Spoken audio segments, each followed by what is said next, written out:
Hello students, Shamim sir চ্যানেলে তোমাদের স্বাগত। আজকের এই ভিডিও ক্লাসটিতে আমরা দেখব পার্টিসিপল চেনার নিয়ম। ইংলিশ গ্রামারের একটি গুরুত্বপূর্ণ অংশ হচ্ছে পার্টিসিপল। কিভাবে পরীক্ষায় পার্টিসিপল আসবে এবং পার্টিসিপল চেনার নিয়ম কি, প্রত্যেকটি টপিক একেবারে বাংলায় নিয়ম দিয়ে আজকের এই ভিডিও ক্লাসটিতে আমরা দেখব। দেখো, আমি লিখে দিয়েছি কি যে পার্টিসিপল চেনার নিয়ম। মনে রাখবে, এই ভিডিও ক্লাসটি শুধুমাত্র ক্লাস 11 ইংলিশ ফার্স্ট সেমিস্টারের জন্য। ওকে, আচ্ছা দেখো, আমি লিখে দিয়েছি পার্টিসিপল তিন প্রকার। যেমন অর্থাৎ তোমরা যদি পার্টিসিপল প্রথম থেকে শেষ পর্যন্ত শিখতে চাও, তাহলে তোমাদের এই মূল কথাটা আগে জানতে হবে। আমি কি বলেছি? পার্টিসিপল তিন প্রকার। যেমন এ নাম্বার হচ্ছে প্রেজেন্ট পার্টিসিপল, বি নাম্বার হচ্ছে পাস্ট পার্টিসিপল এবং এই সি নাম্বার হচ্ছে পারফেক্ট পার্টিসিপল। ইংরেজি গ্রামারে এই তিন ধরনের কিন্তু পার্টিসিপল আছে। এখন আমরা এই প্রত্যেকটা পার্টিসিপল বাংলায় চেনার নিয়ম আমরা দেখব এবং পরীক্ষায় কি ধরনের প্রশ্ন আসবে, কিভাবে এমসিকিউ প্রশ্নটি আসবে, অপশনটি কিভাবে থাকবে এবং উত্তরটি এই নিয়মের সাহায্যে আমরা কিভাবে আইডেন্টিফাই বা সঠিক উত্তরটি কিভাবে আমরা চিহ্নিত করব, সম্পূর্ণ কিছুই আজকের এই ভিডিও ক্লাসটিতে আমি তোমাদের দেখাবো। ভিডিও যদি ভালো লাগে ভিডিও একটি লাইক করো এবং তোমরা যারা চ্যানেলে নতুন, এরকম অধ্যায় ভিত্তিক প্রশ্ন উত্তর সাজেশন এবং গ্রামাটিক্যাল জিনিস রাইটিং স্কিল পাওয়ার জন্য আমার চ্যানেলটি সাবস্ক্রাইব করো এবং পাশের বেল আইকনটি প্রেস করে অল বোতামটি ক্লিক করে দাও পরবর্তী ভিডিওর নোটিফিকেশন পাওয়ার জন্য।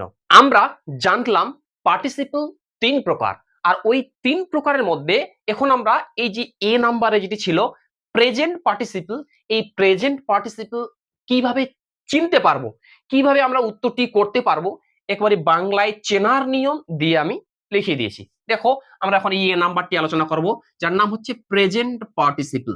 ওকে, এই প্রেজেন্ট পার্টিসিপল চেনার নিয়ম কি আমি লিখিয়ে দিয়েছি। দেখো, এই প্রেজেন্ট পার্টিসিপল চেনার নিয়ম হচ্ছে কোন বাক্যে ভি1 প্লাস আইএনজি, এইটাই হচ্ছে মেইন কিন্তু। হ্যাঁ, ভি1 প্লাস আইএনজি। ভি1 বলতে প্রেজেন্ট ফর্ম, অর্থাৎ ভার্বের এক নাম্বার ফর্ম, এবং ওর সঙ্গে যদি আইএনজি যুক্ত থাকে, তো ভি1 প্লাস আইএনজি থাকলে সেটি প্রেজেন্ট পার্টিসিপল হয়। এই যে প্রেজেন্ট পার্টিসিপল, কোন বাক্যে দেখবে যদি ভি1 প্লাস আইএনজি থাকে, সেটাই কিন্তু প্রেজেন্ট পার্টিসিপল হবে।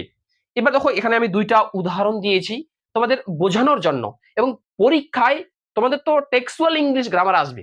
ক্লাস 11 ইংলিশ ফার্স্ট সেমিস্টারে যে গ্রামার আসবে সব কিন্তু টেক্সচুয়াল ইংলিশ গ্রামার আসবে। আর সেই টেক্সচুয়াল ইংলিশ গ্রামারগুলি কিভাবে আসবে আমরা এই ভিডিও ক্লাসটিতে দেখব। ভিডিওটি না টেনে সম্পূর্ণ দেখো, আশা করি তোমরা পার্টিসিপল সম্পর্কে তোমাদের টোটাল ধারণাটা ক্লিয়ার হয়ে যাবে। তো আমি বলে দিলাম, প্রেজেন্ট পার্টিসিপল চেনার নিয়ম হচ্ছে ভি1 আইএনজি যদি কোনো বাক্যে থাকে তাহলে সেটা প্রেজেন্ট পার্টিসিপল হবে। এবার দেখো, তোমাদের বোঝানোর জন্য আমি এখানে দুইটা উদাহরণ দিয়েছি। প্রথম উদাহরণ দিয়েছি, I found an interesting book in the library. দেখো, এই বাক্যটার মধ্যে আইএনজি যুক্ত ওয়ার্ড কোনটা সেটা আগে তোমাদের খুঁজে বের করতে হবে। তাহলে দেখো, এই বাক্যটার মধ্যে আইএনজি যুক্ত ওয়ার্ড হচ্ছে এইটা, ঠিক আছে, আইএনজি যুক্ত ওয়ার্ড, এবং ওই আইএনজি যুক্তটা যেন অবশ্যই ভি1 এর সঙ্গে থাকে, ভার্বের এক নম্বর ফর্ম বা প্রেজেন্ট ফর্মের সঙ্গে থাকে। তাহলে এই যে ইন্টারেস্টিং, এই যে ইন্টারেস্টটা হচ্ছে ভি1 প্লাস ওর সঙ্গে আইএনজি যুক্ত আছে, interesting book in the library. তাহলে এই বাক্যটির মধ্যে থেকে প্রেজেন্ট পার্টিসিপল হবে কিন্তু এই ইন্টারেস্টিং শব্দটি। বুঝতে পারলাম? আরেকটা উদাহরণ দিয়ে বুঝাই। যেমন দেখো, বলা হয়েছে কি, হি সো এখানে দেখো, he saw a sleeping dog on the road. দেখো, he saw a sleeping dog on the road. এবার এই বাক্যটির মধ্যে আইএনজি যুক্ত ওয়ার্ড হচ্ছে স্লিপিং। স্লিপটা হচ্ছে ভি1, ওর সঙ্গে আইএনজি যুক্ত। তাহলে এই বাক্যটিতে কিন্তু এই স্লিপিং শব্দটি হচ্ছে প্রেজেন্ট পার্টিসিপল। আশা করি বুঝাতে পারলাম। প্রেজেন্ট পার্টিসিপল তো আমরা বুঝলাম। এরপরে আমরা আসবো, তারপরে যেটি ছিল বি নাম্বার ছিল পাস্ট পার্টিসিপল। দেখো, আমি লিখে দিচ্ছি পাস্ট পার্টিসিপল। এই পাস্ট পার্টিসিপল পরীক্ষায় আসলে আমরা কিভাবে চিনতে পারবো এবং কিভাবে সঠিক উত্তরটি আমরা নির্বাচন করতে পারবো, তার জন্য দেখো আমি তোমাদের একটা চেনার নিয়ম লিখিয়ে দিয়েছি, একেবারে বাংলায় লিখিয়ে দিয়েছি। প্রয়োজন হলে তোমরা এই নিয়মগুলি খাতায় নোট করে নাও, ভিডিওটি প্রশ্ন উত্তরগুলি বা নিয়মগুলি স্ক্রিনশট করে নাও বা ভিডিওটি পজ করে তোমরা সম্পূর্ণ কিছু খাতায় নোট করে নিয়ে নেবে। ওকে, আচ্ছা দেখো এই পাস্ট পার্টিসিপল চেনার নিয়ম। পাস্ট পার্টিসিপল আমরা কিভাবে করতে পারবো? দেখো আমি লিখে দিচ্ছি, কোন বাক্যে হ্যাজ কিংবা হ্যাভ কিংবা হ্যাড এই তিনটির মধ্যে যে কোনো একটি, বুঝতে পারলাম, হয় হ্যাজ না হয় হ্যাড না হয় হ্যাভ। হ্যাজ হ্যাভ হ্যাড এই তিনটির মধ্যে যে কোনো একটি থাকবে, প্লাস প্লাস মানে তারপরে ভি3 ভার্বের 3 নাম্বার ফর্ম বা পাস্ট পার্টিসিপল ফর্ম যদি থাকে তবেই কিন্তু সেটি পাস্ট পার্টিসিপল হবে। আমি লিখে দিয়েছি, কোন বাক্যে হ্যাজ হ্যাভ হ্যাড প্লাস ভি3 থাকলে সেটি পাস্ট পার্টিসিপল হয়। এই নিয়মগুলি তোমরা কিন্তু মনে রাখবে ভালোভাবে। আর ভিডিওটি যদি ভালো লাগে ভিডিওটি অবশ্যই লাইক করবে এবং এই ভিডিওটি বেশি বেশি করে বিভিন্ন হোয়াটসঅ্যাপ গ্রুপে শেয়ার করে দিবে। তারপর দেখো এখানে একটা ব্যতিক্রম আছে, এখানে একটা ব্যতিক্রম আছে, সেটি কি? তবে কখনো কখনো নাউনটিকে বর্ণনা করার জন্য নাউন এর আগে পাস্ট পার্টিসিপল বসে। যেমন, অর্থাৎ নিয়মটি তো আমরা বুঝলাম, এখন আমি তোমাদের 3টি উদাহরণ দিব এবং এই 3টি উদাহরণ দিয়ে আমি তোমাদের এই পাস্ট পার্টিসিপলটা সুন্দরভাবে বুঝিয়ে দেব। এবার এখানে দেখো আমি 3টি উদাহরণ দিয়েছি এই পাস্ট পার্টিসিপলের। প্রথম 3টি উদাহরণের মধ্যে, এই 3টি উদাহরণের মধ্যে প্রথমটি দেখো আমি লিখে দিয়েছি, she has finished her work। এই বাক্যটির মধ্যে পাস্ট পার্টিসিপল কোনটি সেটি বের করতে হবে। এবার দেখো এখানে এখানে কি বলা হয়েছে, আমি নিয়মটা বলেছিলাম যে হয় হ্যাজ কিংবা হ্যাভ কিংবা হ্যাড এরপরে ভি3 থাকবে, এটা হচ্ছে নিয়ম, তাহলে কিন্তু সেটি পাস্ট পার্টিসিপল হবে। তাহলে এই বাক্যের মধ্যে দেখো এই যে দেওয়া আছে has finished, has finished, has আছে এবং ওর পরে ভি3 বা পাস্ট পার্টিসিপল ফর্ম আছে। অর্থাৎ এই বাক্যটিতে এই এই যে লেখা আছে হ্যাজ ফিনিশড, এই কথাটাই কিন্তু পাস্ট পার্টিসিপল হবে। তোমরা নিয়মগুলি আগে শিখো। তোমরা তোমাদের মনে একটু প্রশ্ন হচ্ছে, স্যার এই উদাহরণগুলি কি আমাদের পরীক্ষায় আসবে? না, আমি তোদের প্রথমে বলেছি তোমাদের গ্রামারটা কিন্তু আসবে টেক্সচুয়াল ইংলিশ গ্রামার, টেক্সট বই থেকে আসবে। বুঝতে পারলাম? টেক্সট বই থেকে বলতে কি, যেমন আছে তোমাদের অ্যান অ্যাস্ট্রোলজার ডে, ওইখান থেকে আসবে। দ্য স্বামী এন্ড দ্য মাদার ওয়ারশিপ, ওইখান থেকে আসবে। অমরনাথ, এই অমরনাথ গল্প থেকে তোমাদের প্রশ্ন আসবে, এই টেক্সট প্রশ্নগুলো আসবে, বা কবিতা থেকেও দিতে পারে। ওকে, কবিতা থেকেও দিতে পারে। তো এখানে আমরা বুঝলাম, প্রথম উদাহরণটাতে বুঝে গেলাম যে এটা হবে পাস্ট পার্টিসিপল হ্যাজ ফিনিশড। এরপর দেখো 2 নম্বর উদাহরণটি কি বলেছে, we have come to meet him in the office. এই বাক্যটিতে দেখো লেখা আছে হ্যাভ কাম, হ্যাভ আছে ওর পরে কামটা হচ্ছে ভি3 পাস্ট পার্টিসিপল। তাহলে এই বাক্যটার মধ্যে এই হ্যাভ কাম এটি কিন্তু হবে পাস্ট পার্টিসিপল। এবার যখন এরকম প্রশ্ন থাকবে পরীক্ষা, যদি অপশন দেওয়া থাকে, অপশন দিলে মনে করো উই হ্যাভ কাম না মিট না অফিস, একটা কোনো একটা অপশন তৈরি করে দিল, তাহলে উত্তর হবে হ্যাভ কাম। এভাবে কিন্তু পরীক্ষা অপশন দেওয়া থাকবে। ওকে, কিভাবে থাকবে ভিডিওটি না টেনে দেখো, আমি বুঝাই দিচ্ছি। তারপরটা বলেছিলাম, তবে কখনো কখনো নাউনটিকে বর্ণনা করার জন্য সেই নাউনটির আগে পার্টিসিপল দেওয়া থাকে, সেটাই পাস্ট পার্টিসিপল। যেমন দেখো দ্য স্টলেন বুক, এই যে দেখো দ্য বুক, বুকটা কিন্তু নাউন, এই যে বুক কথাটা এটা কিন্তু নাউন। এবার এই নাউনটিকে বর্ণনা করেছে, এই বুকটি কেমন, দেখো স্টলেন মানে চুরি হয়ে যাওয়া, দ্য স্টলেন বুক চুরি হয়ে যাওয়া, ইন বইটি ইন দ্য স্কুল, স্কুলে চুরি হয়ে যাওয়া বইটি ইজ মাইন, সেটা হচ্ছে আমার। তাহলে এই বাক্যটাতে দেখো এই বুক কিন্তু নাউন, আর যেটা পাস্ট পার্টিসিপল হবে সেটা মনে রাখবে, নাউনের আগে, নাউনের আগে যেটা থাকবে সেটাই কিন্তু পাস্ট পার্টিসিপল হবে। তাহলে এই যে দেখো স্টলেন, এই স্টলেন কথাটা এটা কিন্তু এখানে পাস্ট পার্টিসিপল, তবে মনে রাখতে হবে নাউনের আগে যেটা বসবে সেটা অবশ্যই ভি3, অর্থাৎ শুধু ভার্বের 3 নাম্বার ফর্ম হবে। এখানে কিন্তু কোনো হ্যাজ বা হ্যাভ বা হ্যাড এটাতে কিন্তু থাকবে না। এবার দেখো আমরা শিখবো পরের নাম্বারটি, সি নাম্বারটি, সেটির নাম কিন্তু পারফেক্ট পার্টিসিপল।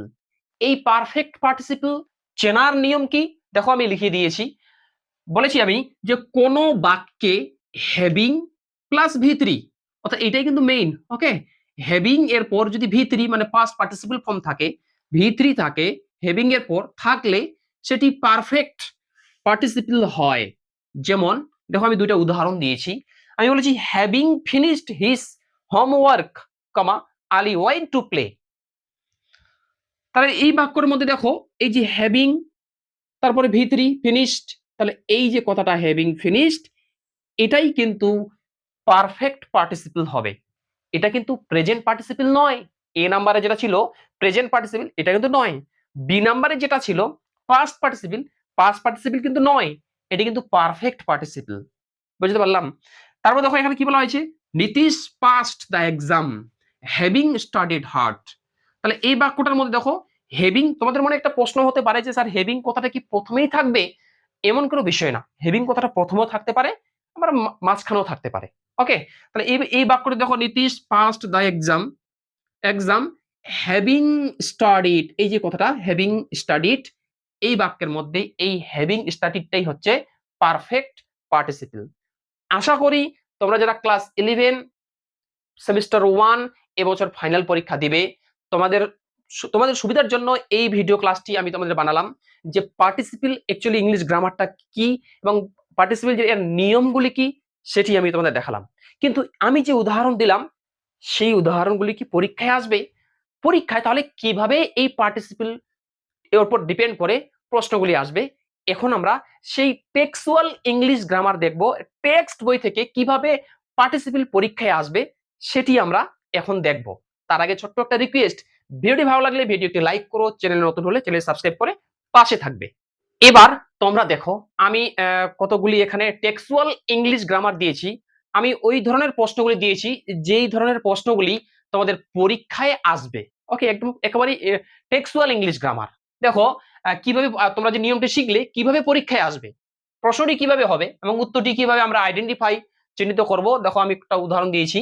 প্রথম বলেছি কি, the more learned of them swarmed about him at every halting place. এটা হচ্ছে একটা লাইন তুলে কোশ্চিন।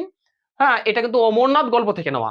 হ্যাঁ, এবার বলছি কি, হেয়ার দ্য পার্টিসিপল ইজ, মানে হেয়ার মানে এখানে, এখানে বলতে এই বাক্যটিতে, এই যে বাক্যটি আমি লিখে দিয়েছি এই বাক্যটিতে পার্টিসিপল কোনটা, এইভাবে কিন্তু অপশন দিয়েছে চারটা। দেখো কিভাবে দিয়েছে, এ নাম্বার হাল্টিং, বি নাম্বার হচ্ছে প্লেস, সি নাম্বার হচ্ছে মোর, আর ডি নাম্বার হচ্ছে সোয়ান্ট। এই চারটা অপশনের মধ্যে কোনটা অপশন উত্তর হবে? আর আমি তোমাদের নিয়মটা দেখিয়েছি, কোন বাক্যে যদি ভি1 প্লাস ওর সঙ্গে আইএনজি যুক্ত ওয়ার্ড থাকে তাহলে সেটি প্রেজেন্ট পার্টিসিপল হয়। এবং এখানে দেখো তো চারটা অপশনের মধ্যে কোন অপশনটিতে ভি1 প্লাস আইএনজি মানে আইএনজি যুক্ত অপশন আছে, যেটাই আইএনজি যুক্ত অপশন সেটাই তো পার্টিসিপল, তাই না? তাহলে এখানে দেখো এই যে হাল্টিং, এটা হবে উত্তর। এই যে হাল্টিং দেখতে পাচ্ছ, এই হাল্টিংটা হবে কিন্তু উত্তর। ওকে, পরে দেখো, পরে তোমাদের একটি কবিতা আছে, আপন ওয়েস্টমিনস্টার ব্রিজ, কম্পোস্ট আপন ওয়েস্টমিনস্টার ব্রিজ। ওই কবিতা থেকে একটা কোশ্চেন দিয়েছি আমি। ওই টেক্সট বইয়ে দেখবে 2 নম্বর লাইনটা আছে, dull would he be of soul who would pass by a sight so touching in its majesty. তবে একটা লাইন দিয়েছি। এবার এই লাইনটার মধ্যে থেকে বলেছি হিয়ার দ্য পার্টিসিপল ইজ, মানে এই বাক্যটার মধ্যে পার্টিসিপল কোনটা? ওকে, অপশন হচ্ছে ডাল, দ্বিতীয় অপশন হচ্ছে সোল, তৃতীয় অপশন হচ্ছে টাচিং, চতুর্থ অপশন হচ্ছে ম্যাজেস্টি। এই চারটার মধ্যে কোনটা পার্টিসিপল? তোমরা আবার আমি তোমাদের শেখাচ্ছি। অপশনটা, ওই অপশনটা খুঁজবে যেই অপশনটাতে দেখবে ভি1 প্লাস আইএনজি আছে সেটা, কিংবা যেটা পাস্ট পার্টিসিপলে ছিল দেখবে যে কোথায় হ্যাজ হ্যাভ হ্যাড প্লাস ভি3 আছে নাকি, হ্যাজ হ্যাভ হ্যাড প্লাস ভি3 আছে কিনা সেটা। তাছাড়া এটা হতে পারে নাউনটিকে বর্ণনা করার জন্য আগে যেটা বসে। হ্যাঁ, যেমন আমি উদাহরণ বলেছিলাম স্টোলেন বুক, বুকটি কেমন স্টোলেন, স্টোলেন, সেই ক্ষেত্রেও কিন্তু দেখবে ওই অপশনটা আছে কিনা। তাছাড়া 3 নম্বরে যেটা দেখালাম আমি এখানে পারফেক্ট পার্টিসিপল চেনার নিয়ম, হ্যাভিং প্লাস ভি3, কোন অপশনে হ্যাভিং প্লাস ভি3 আছে কিনা, যদি থাকে তাহলে কিন্তু সেটাই কিন্তু পার্টিসিপল হবে। এখানে আমি অতগুলো অপশন দেইনি, এখানে বলা আছে ডাল না সোল না টাচিং না ম্যাজেস্টি। এক বাক্যে দেখো আইন যুক্ত ওয়ার্ড টাচিং, তাহলে এটাই হবে উত্তর। ওকে, আরেকটা দেখো, আরেকটা প্রশ্ন আছে যে he had a working analysis of ম্যানকাইন্ডস trouble. এটা কিন্তু এন অ্যাস্ট্রোলজার ডে থেকে আমি এই প্রশ্নটা দিয়েছি। এবার এই বাক্যটার মধ্যে বলেছি here the participle word is, এই বাক্যটির মধ্যে কোন শব্দটি পার্টিসিপল? দেখো এখানে বলা হয়েছে কি অ্যানালাইসিস, না ওয়ার্কিং, না ট্রাবলস, না মেন কাইন্ড। এই চারটা অপশনের মধ্যে এর সঠিক উত্তর কি হবে? অবশ্যই তোমরা এখন পর্যন্ত যারা ভিডিওটি দেখছো বা ভিডিও ক্লাসটি দেখছো, এই প্রশ্নটার সঠিক যেটা উত্তর হবে ওই উত্তরটি তোমরা কমেন্টে লিখে অবশ্যই আমাকে জানাবে। তাহলে আমি বুঝে যাব যে তোমাদের আমি এই যে ইংলিশ গ্রামার পার্টিসিপেল ইংলিশ গ্রামারটি শিখালাম তোমরা বুঝতে পেরেছো কিনা। বেশি বেশি করে লাইক করো, বেশি বেশি করে ভিডিওটি শেয়ার করো এবং এই এর সঠিক উত্তর যেটা ওটা কমেন্টে লিখে জানাবে। ওকে, এরপরই ভিডিও ক্লাসটিতে আমরা এই ক্লাস 11 ইংলিশ ফার্স্ট সেমিস্টারের জন্য আমরা এই যে পার্টিসিপেলের মতো একটি গ্রামার আছে, একটা গ্রামারের টপিক আছে যার নাম হচ্ছে জেরান্ড। এই জেরান্ড করার নিয়ম, পরীক্ষায় কিভাবে জেরান্ড আসবে, একেবারে আজকের ভিডিও ক্লাসটির মতোই আমি এরপরের ভিডিও ক্লাসটিতে এই জেরান্ড করার নিয়ম দেখাবো, জেরান্ড কত প্রকার ও কি কি। তাই তোমরা যারা চ্যানেল নতুন আমার চ্যানেলের সঙ্গে যুক্ত থাকবে। থ্যাঙ্কস ফর ওয়াচিং, দেখা হচ্ছে পরের ভিডিও ক্লাসটিতে।